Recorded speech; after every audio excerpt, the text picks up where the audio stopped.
Good morning.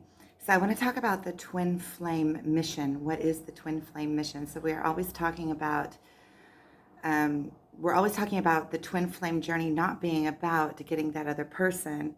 It's about a spiritual awakening within ourselves. So it's all about our own individual journey and our own spiritual awakening and bringing all the energy and the power back to ourselves and with bringing all of our energy and power back to ourselves and the attention and the focus back on us, then we rise in this spiritual awakening, and that is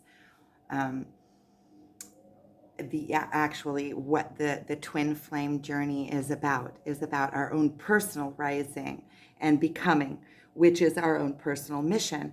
But there is also a combined mission. Otherwise, we wouldn't have this counterpart that we are doing work with. If it was only a spiritual awakening, then it would be. So I want to take this one step further, one step higher. So there is the physical plane where we are drawn and attracted and magnetized to our twin, and it's overwhelming, and we have to overcome that part. So that is the first step in the journey, is when we get this soul recognition. We recognize this, our soul recognizes this other part, this other counterpart, this other reflection, this funky, like something that just comes in and fits like perfect opposite, but at the same time it pushes. So it's like this spiraling that you never you it's like this spiraling, because the coming together is so intense that it would be like a supernova. Um, so the first part of the journey is when you have this recognition in the 3D, and you're drawn to each other and pushed away, drawn and pushed away, and drawn and pushed away. And you're in your ego mind and you want to be with this other person, and the other person runs. So when you start with the push energy, then it pushes them away. And then when you bring the energy back to yourself and you just allow yourself to be, then they can come in and be next to you in energy that feels, in energy that they can contain, because it's not overwhelming. It's not all in on them where they feel like they're choking. So that's the first part, is the 3D. And then there is the second part where you say, okay, you pull away and you bring the attention back onto yourself, and it's all about me. It's about my spiritual awakening, coming into myself, overcoming or transcending my ego. It's not overcoming your ego, because your ego is part of you, and it's like coming into ownership of your ego, because your ego is part of your being, and your ego is a indispensable.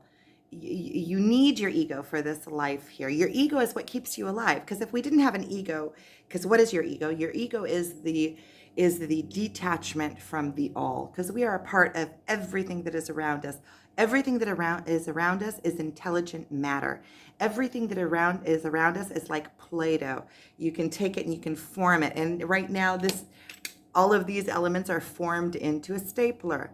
But if I take this and I take it apart, well, it's plastic. But anyway, if I take it and I take it apart, I can form it. It's like plastilina. It's like Play-Doh.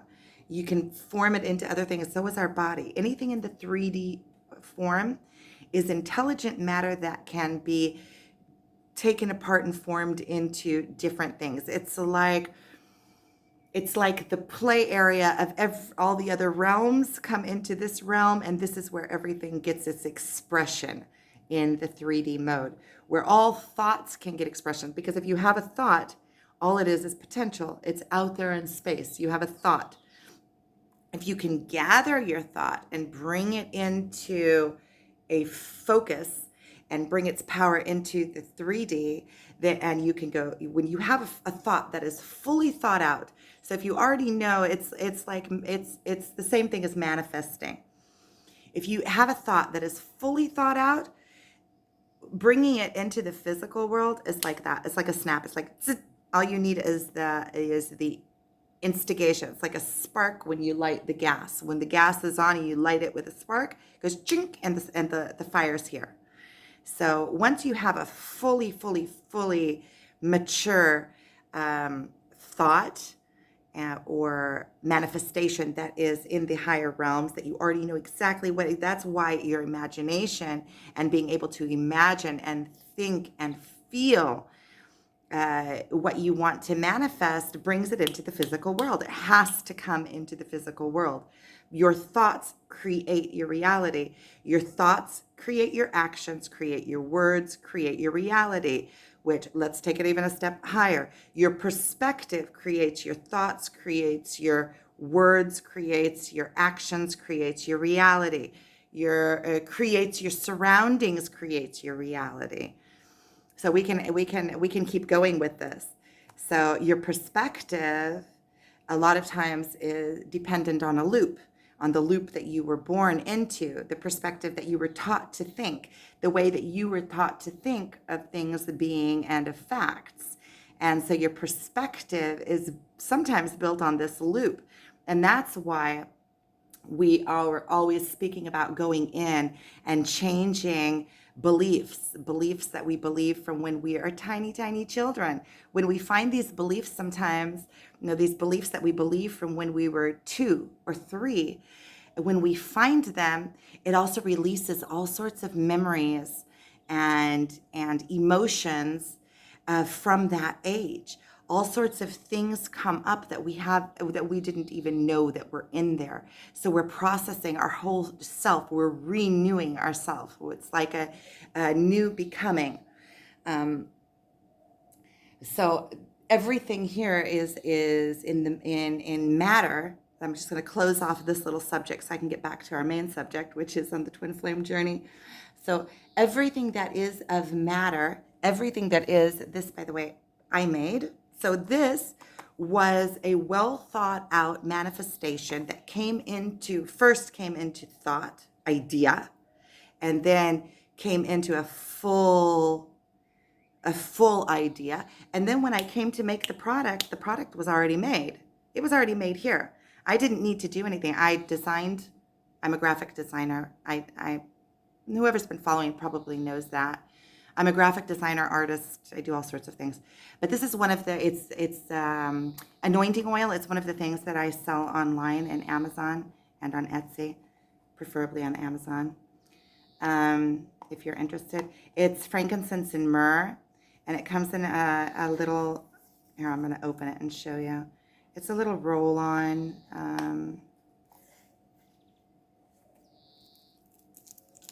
It's frankincense and myrrh anointing oil. So it comes like this. There's a little thank you note, and then a little roll-on oil. It's made of olive oil from the Galilee, and with the essentials, frankincense and myrrh. It's wonderful. It really is.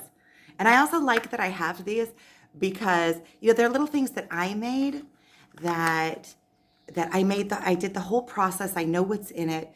It's, it's something that I believe in, and I hand them out as gifts to people when I meet them. So sometimes I have some in my bag just for when I meet somebody special. I trust that the universe tells me who and when. And so that is part of what I do. But so just everything that is in existence, that is in matter, was first an idea, was first a seed. Even the plants, the plants don't worry about, the plants were a seed, and a whole plant came out of one little seed. The seed, you could say it's an idea, and an idea that was flourished, can you say? An idea that was sprouted, that was put in the exact, it's like an idea put in the mind of the right person and then watered and fed well with the right perspective and the right thoughts and positivity. It can grow into its full potential and can make a whole tree. Now, do all of the seeds make a tree? No. So it's just like the ideas. Not all of the ideas come into existence, but the ones that are in the exact right environment, and the right environment, you can also say the right environment in your mind. You know how many people have ideas that are potentially out there, can change the entire way, the entire world, and that they never get what they need. They never get nourished to bring into the physical world, which is the world of existence, the world of this plane, the world where everything gets expression. So even for us to be in this world, it's just the same thing. It's the seeds. Imagine how many sperm, even in the sperm that made us, the one ejaculation that made us, and I know that's a little bit harsh, but it's even a little bit harsh for me. But if everything is open, everything is, we can talk about anything, right? Nothing is taboo. So even if you think about that, how many millions and millions and millions of potentials had to be lost for me to come to be? And it's the same thing with my ideas. That was one thing that I noticed along the way, is that I have a potential of so many ideas, and the amount, and I start so many different projects, and I was always beating myself up. You know, you never finish what you start. You start so many things, and there's so many things left undone. And what I realized a few years ago is that when I start an idea, let's say I have 15 ideas, and I always have like 15 projects going at once. Like I have these videos, and I have this, and I have my Amazon, and my Etsy, and I have my art, and I have my this, and I have my that. And I always have like 15 projects going at once. And out of the 15, 3 come to be. And I'm always like, I was always in the past beating myself up for, can't you just finish what you start? And then I realized that the 3 best projects, or they don't even have to be the best projects, the 3 projects that had the potential to actually come into the being because of whatever reasoning, because I had the means, because I had the time, because they were small enough for me to be able to do with the means that I have. I have tons of ideas that are this big, that just at the point of time and the place that I'm in, and my motherhood, and everything that I have going on, and the amount of whatever that I have in my life right now, I wasn't able to bring them into the being. And that's okay, because out of 15, I did get 3 things done. So imagine, how many times 3 times 3 times 3 times 3. And when I really look back at the span of my life, I see how much I really did. I did so much, and I have so much experience. So all of those things that fell off the plate, also another thing that I realized is that all of the things that fell off the plate, there's a reason why they fell off the plate. Because they weren't ready to be brought in. Because if they were ready, they would have been brought in. Or if they were, a lot of the things I start, and then I lose the drive for them. And if I'm losing the drive for them, there's a reason why I'm losing the drive for them. So it's because either they weren't a good enough idea, or they weren't as good as the other ideas, so they didn't get my focus time. They didn't get the time of day that they needed. So that's where I'm at. Those are the thoughts on that. So for the twin flame journey, the first part of it is the soul recognition, and in the 3D wanting the desperation, like in your mind buzz, and you don't even know where to put yourself, because all of a sudden all of these realms open up to you, and you're like bombarded with all of this knowledge, and your mind is just going from place to place to place to place. And since I've been on this journey, the journey really takes up so much of your life and so much of your space that everything else becomes small. Even business becomes small. So in the first part of this journey, it's like, okay, you can't concentrate on anything. You can't concentrate on anything other than that. And so then you start realizing it's a shifting. You start realizing, okay, well, this journey is about me, bringing myself back to me. Because when you're out there constantly trying to grab, and it's constantly running, in the end you realize there's nothing to grab onto.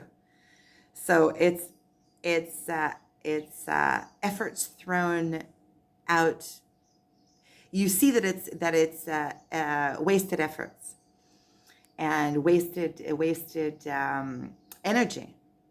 And you see that it's even though you have the draw and the want and the you're drawn to chase, you realize that it is it is of no purpose and it is of no good. So then you start losing that and leaving that once you've been through enough.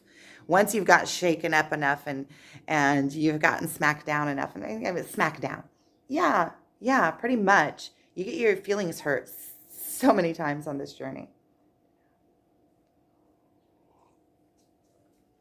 So, and then you start bringing the energy back into yourself, and you start realizing that this is a self journey, and you start pulling your energy back and putting the focus back on yourself. And it's kind of a shifting, because you still go back and forth. You still have there's the chasing energy, and but you start recognizing the chasing energy.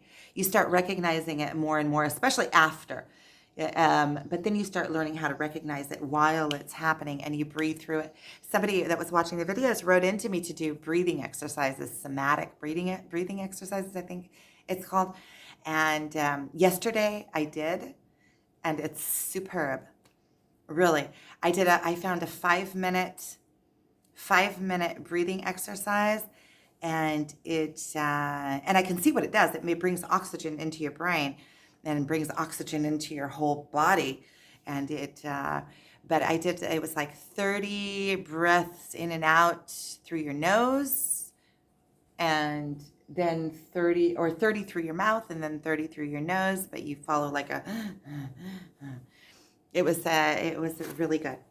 And so with breathing, the breathing exercise really passes that chasing energy. When you start getting the chasing energy, it passes it.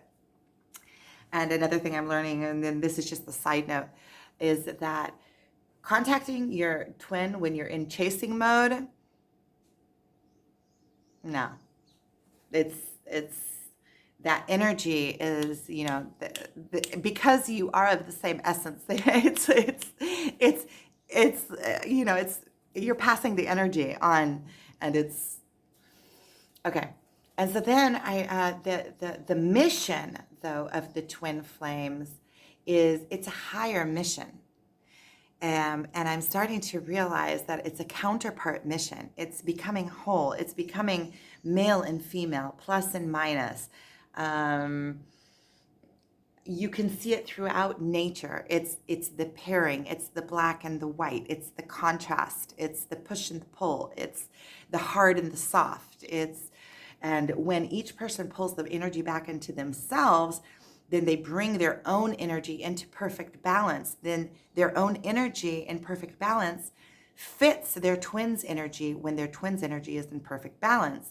And then as two completely balanced energetic beings can combine and bring a full paradoxical message into the world, which is a higher vibration, which is the vibration of purity, which is the vibration of a whole, which also brings with it messages.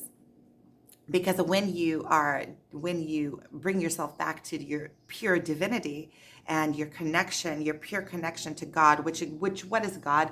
God is substance. God is in everything. God is in all of the invisible around us, and God is in all of the physical around us. It is an intelligent matter. We are of God essence. We are of God. We are part of it all. Just like the stapler is, just like the tree is, just like the plant is. We are all made of the same essence. We are all of this, and the tree, because the tree and the plant, they don't have the higher consciousness, and the animals and the insects, and there's a the consciousness varies, and we are the animal with the highest consciousness that we know, right? That we know of. That means we are also creators, which is amazing that we get. It's like we are God. It's ourselves, and we actually have this consciousness that we can create with of all the animals. So we are chosen. We're God's children. We're God's children. We're of God. We are God. Everything is God, not just not just me, not just you, not just, everything is God. Everything is of God. And we are a physical expression of God, a beautiful physical, perfect expression of God. And we also are, because we have this consciousness, we are also witnesses of all the wonders and of God. So we have, and we are expanding. We're expanding ourselves, so we're expanding God. We're expanding the all. We're expanding everything. So the mission of the twin flames and the power of the twin flames is that we, by meeting our twin flame, by meeting our, a twin flame, you can call it whatever you want. Your counterpart, your mirror, it's like meeting this perfect mirror to yourself. But it's like, it's not exactly a mirror. It's not like I'm seeing myself in the mirror. I'm seeing like my perfect counterpart, the perfect enhancer. We're so much the same, but it's almost like we're the same but opposite. It's almost like seeing an opposite reflection of myself in the mirror. So if I'm flowy like this, then he's rigid like not even. It's like looking at, if I'm like this, then he's like this. If I'm like this, then he is like this. The opposites. Opposites that go together perfectly. But in order for them to go together, we have to cast out all our fears. We have to cast out all of our insecurities, because this other counterpart, not only do I see him, he sees me. And that is the scariest thing ever. I remember when I was a teenager, I was in the army, and there was this boy, and he was so attractive to me. It was just like, oh, I didn't even have the courage to speak with him, let alone go and try to, but with the people that I had less attraction to, was much easier for me to speak with, go out with, be with. So it's kind of the same thing. There's such a strong attraction there that you're almost afraid of it. But with the twin flame thing, is that you're drawn. It's like a butterfly to fire. It's like you're drawn to it because your soul wants that expansion. Because every time you meet, even though it's super painful and it brings up all of your insecurities and all of your work, you go and you meet this person, and all of a sudden you get thrown back to go do a whole bunch more work with yourself, and then as soon as you're ready, you're like drawn in again. It's like, and so the higher mission is to do that work, to do that shadow work, and to bring yourself into purity. And as you bring yourself into purity, you are able to combine your power, and combined power brings an example into the world, an actual vibrating sample into the world of unity, of unconditional love, and what it looks like to be purified, what it feels like. Because when you meet somebody that has that vibrance to them, vibrance, vibration, vibrance, a vibrant vibration to them, you're drawn to them because you can pick up on that purity, and you want to be part of that purity, and you want that purity for yourself. And that is the mission. The mission is to purify yourself so that the combined power can bring peace between man and woman, can bring peace to the world, can bring a higher vibration, can bring an example, can bring, you get the point. So that is the mission of the twin flames and the twin flame journey explained. So subscribe. I'm feeling good. This is a good day. I am on top of my work and focused, and I am wishing you all just the best and lots of love. So thank you for watching.